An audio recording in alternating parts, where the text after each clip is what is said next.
Welcome to Talk of the Town, proudly brought to you by Uniquely Nelson. I'm your host, Chris Butler. With me, Simon Duffy, General Manager of Uniquely Nelson. Nice to David. have you back again. Today, we're coming to you from Tahuna Beach Holiday Park, and you may not think they were at the Tahuna Holiday Park. You might think they were actually in a hotel room, but we're going to talk about that with our guest today. Joining us is David Pattinson, who's the Chief Executive Officer for Tahuna Beach Holiday Park. So great to have you here, David. Thank you, Chris. Mate, you could probably quite rightly say that, your life pretty much began at Tahuna Holiday Park. Tell us the story about a particular photo that was taken a while back. Yes. Well, my family are from the West Coast, and like a lot of West Coast families, they holidayed here at Tahuna Beach Holiday Park. My dad was a miner, one of 13, only one to ever own a car, and they used to sort of save all year for their 3 weeks up at Tahuna Beach Holiday Park. So my fondest memories, childhood memories, are actually here at this park. Yeah, right. Yeah, and there's a photograph on my wall that was taken and ended up in a newspaper and then into a book, which was the photos of significant events in the 1960s, and that was followed up in the 70s and 80s. But this was a photo of my family walking along what is now Block 4. And my sister one day said, "Oh, you're not in it." And then she realized that actually my mother was 3 months pregnant with me at the time. So you were tucked away. Yeah, yes. And so the next year I had my first holiday at Tahuna Beach as a 6-month-old baby, staying in a tent for 3 weeks. Oh, there you go. So, how's that? Yeah. So you've answered the question, where do you hail from? You're a coaster. Yes. Is that pretty much where you grow up most of the time? Yes. I left sort of 17 to go to university, but yeah, West Coast is home. A lot of my family is still on the coast. So yeah. And so pretty much every year was every year, right. Through to I guess early 20s, and then I came back with a girlfriend that became my wife for a while, and and then we actually moved up to Nelson, so it wasn't quite so, quite so long to travel. Yeah. So when you were living in Nelson, did you holiday at the holiday park? Visited. Some people do, Well, yeah. I've got a story later on. I can tell you about that. Yeah, we're getting more and more people doing that. Yeah. So, Oh, yeah, sure. I hear that quite a bit of people who have. We were the same. As children, we came down from Wellington and would holiday in Nelson, and our first stop was always here for the first night or two. And it's funny, we've eventually moved to Nelson, like yourself. But tell us, how did you end up in Nelson from the West Coast? Well, I having travelled many times, but how did you make? What was the decision to come and actually live in Nelson? Yeah, I was working and living in Christchurch at the time, and a good position come up at Nelson Bay's Meat Producers. It was the standalone freezing works at the time. So we moved up in 1993, and we're here for 7 years until the freezing works changed hands, and my role in that strategic role sort of disappeared. So we just decided to up sticks and go to England for 11 years. Oh, wow. Yeah, had a fantastic time over there. Real unique experience. I'd been in a chartered accountant. I'd worked always in commercial environments, so working in quite a few different industries, but I'd spent a lot of time in turnaround management in New Zealand, and I think it's a reflection of New Zealand economy over those years. Yeah.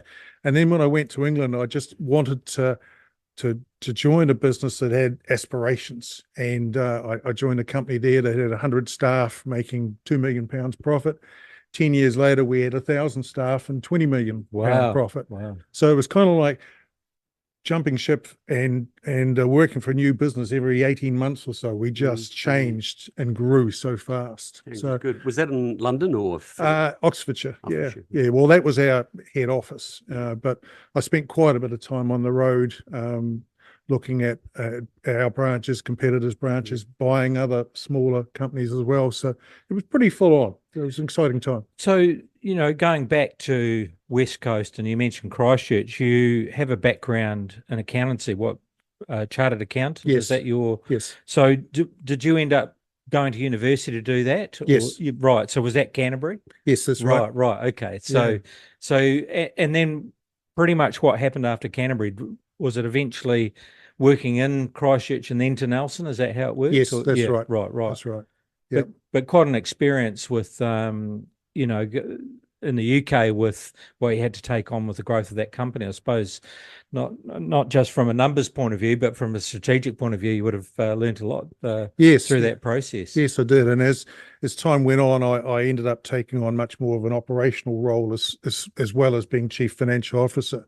So about 35% of the turnover came up through divisions that reported directly into me. So, I ended up overseeing a debt collection company and all sorts of things. Oh, wow. It was really quite interesting, Yeah, actually. yeah. Sort of learning new skills. So, Yeah. I like that sort of challenge. Yeah, sure. So why such a big change for you? As in accountancy, financial background, and then coming here to run one of the best holiday parks in New Zealand, as far as I'm concerned. It's a beautiful space. Yeah. How did you end up here? Yeah, well, it's interesting. When we came back from the UK, my wife and we opened up a Rare Breeds farm park, and I wanted to do a complete change. So, previously the biggest risk I had was a paper cut, and now I was jumping on a tractor and, working all day, and challenged myself in other directions as well. So, that, we did that for about 8 years, but we ended up splitting up and going in different directions, doing different things. So at that round about that time, a position came up here, and my sister was the one saying, "Oh, you should go there," and Was she here in Nelson? well, no, she comes up on holidays every year. Right. So, Yeah. so yeah, she sort of pushed me into it, as older sisters do, and then I thought, oh, it would be quite rewarding. So yeah, applied for that, and then about a year later, moved into full sort of general manager, chief executive role. So, Yeah. yeah. And just interesting, I mean, you wouldn't have planned it that way, but No. you've gone full circle. So to have your childhood here and know so much about the background of the park, and now, to be actually running it, you must think, okay, it was in the stars. Yeah, it is. And it's quite funny. Sometimes we have those moments where, we've got staff that have been here quite a while, and I take great joy in correcting them about something and saying, well, actually, no, that's not where the TV lounge was. Because when I was 10, it was black and white. Yeah. It was over there. Two channels. Yeah. So it's very unusual to come in relatively new, but have that historical backdrop to it as well. And it's very rewarding. I sometimes say I probably wouldn't do this job somewhere else. Yeah, right. Because it's like Strong Simon connection. said, it's a massive change, isn't it? It's a big directional change. But I guess in some respects, it's the skill sets you have to run a place like that is quite similar. You got to have the numbers, and there's marketing, and strategies, isn't there? Maintenance. Yeah. And look, a lot of the skills are transferable, because most businesses, it's about people. Yeah. If you set people up to succeed, and try and influence the culture, and set those expectations, and watch people grow in their roles, then things start humming eventually. And I'm very proud of the team we've got here, and the massive contribution they make. People have a lot of fun here, but they work hard whilst they're enjoying their role. So what do you what's an offer at the camp? I think back to when I was 9 or 10 being here, and it's changed, it's growing. And I believe this summer you got sort of like 92 events on, 91 events, those sort of things. We were sort of, when we turned up as kids, it was just sort of, when I say fly and flop, drive and flop, and just hanging at the beach. Yeah. So what's different from when we were kids here to what's on offer today, say for someone coming this summer? Yeah, well, look, you can do as much or as little as you want, and that's the thing. So if you just want to sit back and read a book, you can. You want to go to the beach or whatever. So what we've tried to do is not lose that quintessential, beachside holiday experience, but at the same time, we're adding lots of activities, whether it's housey or quiz nights or silent discos, bands, and the feedback has been fantastic. People really, really enjoying that. And that's predominantly over that peak season. But what we're doing now is trying to add more activities over the other holiday periods as well. Yeah, throughout the year. Throughout the year. Yeah. So even things just like the tractor rides, we only ever used to do that at Christmas, whereas, we're getting a full trailer going through, in the last holidays we just had, and people love that. So when do you do that?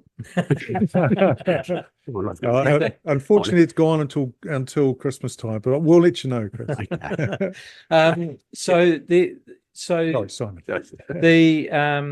At one point it was known as the largest holiday park in the Southern Hemisphere. Yes. And I don't know whether it still holds that mantle, because you could well imagine in Australia there might be some pretty big parks, but it's quite a sizable complex, isn't it? It is, and look, I'm told that at one point it held about 6,500 people. Wow. So there's been a little bit of erosion. Some sites have gone, but the sites were very, very small, and the modern camper just you don't bring one car now, it's two with a boat and everything else. You bring the house. Yeah. So the expectations have changed, and we top out at about 2,200, 2,300, but we grow from 400 or 500 people just before Christmas to that number in about 3 days. And so there's a lot of moving parts. It's 54 acres in Old Money, 89 units, 8 ablution blocks. So lots of things that can potentially go wrong. But, and gearing up to bring all that staff. Let's imagine from 500 to 2,500 or 3,000 in 3 days. Yeah, you'd have to suddenly just triple, double everything. Yeah, we go from 25 staff to around 50. Yeah. Wow. Yeah. Right. So and they've got quite a bit of getting up to speed to. And so still the same issue with the big Mount Everest over January, and then during the rest of the year it's a challenge to fill the park, or how do things differ today? Yeah, look, it's changed a lot. When I first arrived, I think we kind of felt as though we were a 2-week camp. It just filled up, and then people left, and bye, we'll see you next year. And look, that's a bit of an exaggeration, but we are definitely so much busier year round now. On certainly in the units, the occupancy of the units is so much higher now, and even the campsites. And of course, with the return of overseas tourists, we're pretty busy right up until pretty much that last week in April now. Oh, wow. So that's good, isn't it? Yeah. And then we have a couple of months where it's a little bit quieter, that we can get in and do stuff. And then we get school groups coming in and things like that. So we're actually finding it really, really hard to get in and do maintenance sometimes now. But I like those kind of challenges. It's a good problem to have. Just the variety of accommodation available. So, we know it as a campsite, and there's but you mentioned accommodation units as well. And here we are. I don't know how many bedroom this is, but it's practically a house, isn't it? Well, it is. It's a 4-bedroom house. It used to be the assistant manager's residence, and we've turned it into what we call the beach house. So 4 bedrooms can accommodate 9, 10, even 11 if there's kids involved. So large families or small groups, it's ideal. We get a great feedback from people that stay here. But one of the key features, of course, of the holiday park like us is the range of accommodation we can offer. So we've got 2-bedroom apartments, studios, classic motels, right down to kitchen cabins, basic cabins. So there's something for every budget there. And for instance, if you're having a family reunion, somebody may want to stay in the apartment motel, or somebody else is on a tighter budget. We've got something to offer. So that's one of the attractions of a large holiday park like us. And when you go camping, you don't really expect the large screen TV. But look at that, unless you bring it with you. But we can't show you the rest of it, but it's a big kitchen. It's got a dining.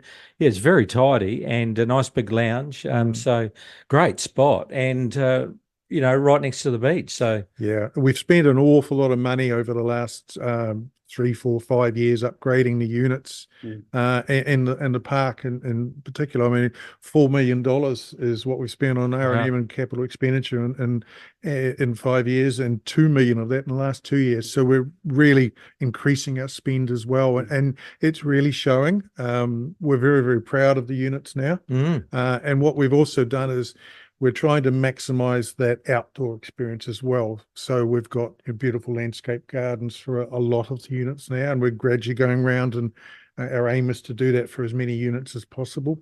And that's something you don't get in a typical motel. They can be a little bit claustrophobic. Yeah. So the challenges, you explained some of the challenges of the park and where it's come from to where it is today. So how long have you been at the camp? At the holiday park?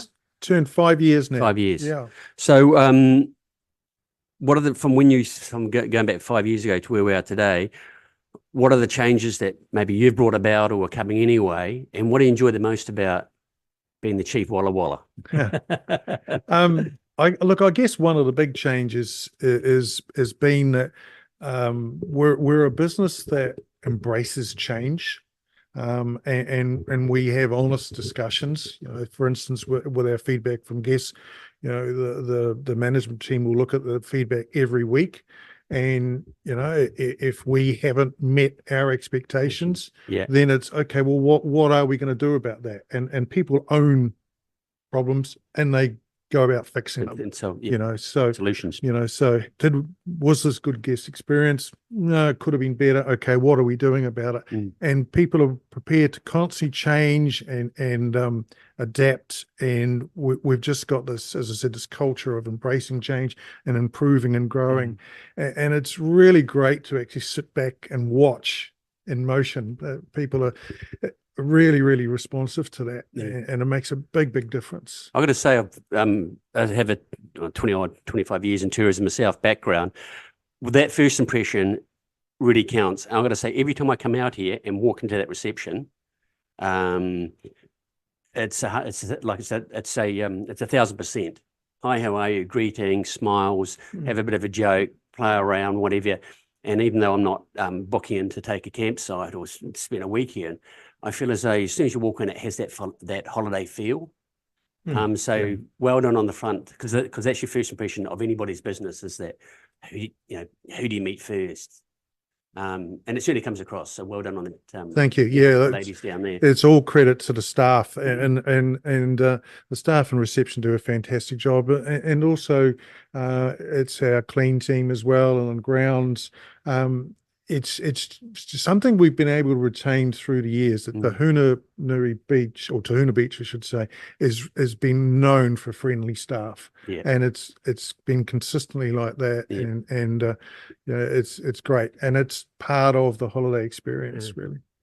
So here's a funny question: when it comes to your spare time and going on holiday, what happens now? Don't just do a busman's holiday. I mean, do you just go down the corner somewhere? Yeah. Check here for a week. No, I've got to get out of here. Yeah. It's you're right. It's funny. I was just talking to the chairman yesterday and saying next year I'm taking more holidays. It's been one of those years, but it is a bit difficult, because when you go to another holiday park, you don't quite switch off. No, yes, right. It's you're always looking at this and that, and I always say I always learn something. Some of the things are good and some of them are bad. But it's you do need to get a break away. It's a bit like farming. When I was farming, people said that the best way to appreciate the farm is to leave it, and come back. And it's the same here, that you do need to step away occasionally and have that break. So what are your thoughts on Nelson, especially Nelson City, and where Nelson's going, the future, a vision for Nelson? You've been here from an early age, but been living here, for the last 5 or so years. What do you look for? What are you looking for out of Nelson? Where do you think it should be in 5 or 10 or 20 years, especially in the tourism space? Yeah. Look, I think the big thing is coordination. There's lots of people that are passionate and doing good things, but we haven't collectively come together. And Nelson has this reputation as being, sunshine capital. Yeah. And we're actually a great place to visit in winter as well. Yes. A very mild climate. So actually, winters, I love Nelson winters most of the time. But you can wake up and it's, it'll end up being 16, 17 degrees, beautiful sunny day. And we don't utilize that enough. And I was talking to somebody the other day that's into mountain biking, and there was a strong move to get a particular race coming to Nelson just as COVID hit, and didn't go ahead. And then they tried the next year and it didn't go ahead. And he said, look, we were a bunch of amateurs, and by the third year we were kind of exhausted, and it ended up going to Tassie. And that brings in $42 million in tourism dollars there into Tasmania. And, I'm not criticizing the people, they did their absolute best, but I think that needs coordination from councils to get involved in that sort of thing and help these organizations, because, the interest is there. We've just got to package things up and we've got to sell ourselves. And work hard for it, because we're competing against every other region in New Zealand, if not Australasia. Yeah. So those attractions, events, the CBD, I mean, it has a big part in attracting clientele for the holiday park as well, doesn't it? Well, it does. Yeah. And I think, I don't necessarily think the CBD is going to attract people to the region, but the more people we get here, the better it is for the CBD, the better it is for us. And it's one of those virtuous circles that, you just got to get the ball rolling. They don't come to Nelson to have a cup of coffee at a cafe. No. They'll do that once they arrive here. No, but when they come here and they realise that actually it's got a great cafe scene, there's also retail, the brewery side, the cider, the mountain biking, the national parks. There's a lot going for this region. One of the things me and my partner love is especially parking the car down the end there, and there's pretty much a trail, and the work that has been done. I don't think you realise unless you go for that walk just how much work has been done to create the walkways and the new landscaping, and keeping in tune with the natural environment. And there's some beautiful walks, and of course right behind the beach there is, and then of course you can go down onto the beach. It's a fantastic facility, and the fact that we've got huge green spaces for all sorts as well. So even if you did park yourself here, there's so much to do just in and around this area, isn't there? Well, absolutely. And the way I see it is that this is a great staging post. If you want to go to Kaiteri, well, you can do it for the day, or you can go here or there with 5 minutes into the CBD. It's in just on the doorstep of the beach like that. So you can, be as busy or as relaxing as you want to be. And you go and visit the meerkats. Yeah, the meerkats. 2 minutes away. Right. Absolutely. We've had the meerkats. We did a podcast with the meerkats in the cage. Right. With the meerkats all over everything. Crawling around there. Chris wanted to pinch one, take it home. Didn't quite work. Didn't work. Caught at the gate. Cute though. Summer coming up, and have to say that there's going to be a lot on the calendar. So, if people are seeing this, what do they need to know now? What's coming up, and what do they need to know about booking and that kind of stuff? Yeah, well, if you haven't booked, you want to think about that, because, particularly over Christmas, people book from one year to the next, so you're reliant on a cancellation. And as I said, we've been very, very strong in that January, February, March, and even April period. Yeah. But there's always spaces, and particularly on the campsite side. I mean, we've got 600 sites, so we can usually accommodate that. Yeah. But it's a great place to stay. We've got lots of activities for families now. We've got a tandem 40-meter flying fox and all sorts of playgrounds and mini golf and so on. So we get a few complaints from mothers. Their kids are late for tea, and you think, wow. Like the old days. Yeah. Well, we're going to be a bit late back to the office, aren't we, Simon? I got a no, it's not a naughty, a funny story when I was a teenage boy, And we lived up at Upper Tree, and Mapua was our stomping ground out there. And me and a couple of mates said, why don't we go and stay down at Tahuna, mate? Because it was New Year's Eve. We're about 16 or 17. Why don't we buy Mum's Morris Hopps station wagon and drive in there, and we'll pretend we're from Christchurch. And just say we just driven up from Christchurch. We're here for a couple of days, and it was the 30th or 31st of December. And I thought, because in those days this was quite a party scene back then, back in 1845. So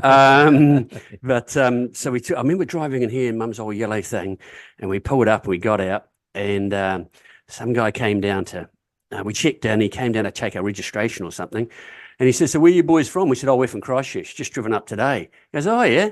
He's walking the car and he says, "So tell me," and he looks at the windscreen, he goes, "So you've driven up all the way from Christchurch every year to get your wine of fitness at Mapua service station?" Yeah. And you guys. Busted. Yeah. Only let you in. Yeah, let us in. I think it was $9 or $10, so tent or something, and you put it up. And we hung out for a couple of days and hopped in and drove back to Mum and Dad in Mahana. Anyway, that's before you had your. And this would have been 1980 or something, Right. It was fun. Yeah, if you've come from Christchurch or anywhere up from there, most people have got a story to tell. Yeah. New Year's Eve. Yeah. Very good. All right. Well, thank you very much for hosting us, David. It's been fantastic. And as Simon pointed out, when you come in here, things just look fantastic. It's nice and clean, and the trees are beautiful. Yes, that's the other thing I was going to mention was the fact that you can park yourself under a tree and plenty of shade. It's just a lovely environment, isn't it? But now with the increasing improvements on the facilities, you've got options, and you got a beach house to hire as well. So great job on that, and well done. And busy summer coming up. How are bookings looking? Because we're all looking for a bit of a boost. Yeah.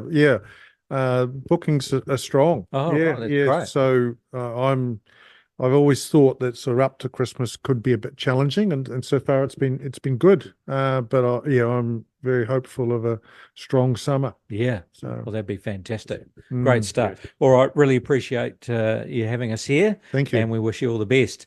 So that's David Pattinson, and our thanks to David and the team for hosting us. You can find this podcast along with others at uniquelynelson.co.nz and talknelson.co.nz, and on Spotify, just look for Uniquely Nelson. Thanks for tuning in. Don't forget to join us next time for more from Talk of the Town. This is Chris Butler and Simon Duffy signing off. Until next time, Nelson. Stay uniquely at the holiday park. Stay unique. It's a long sentence. Stay unique at the holiday park. Stay unique, Nelson.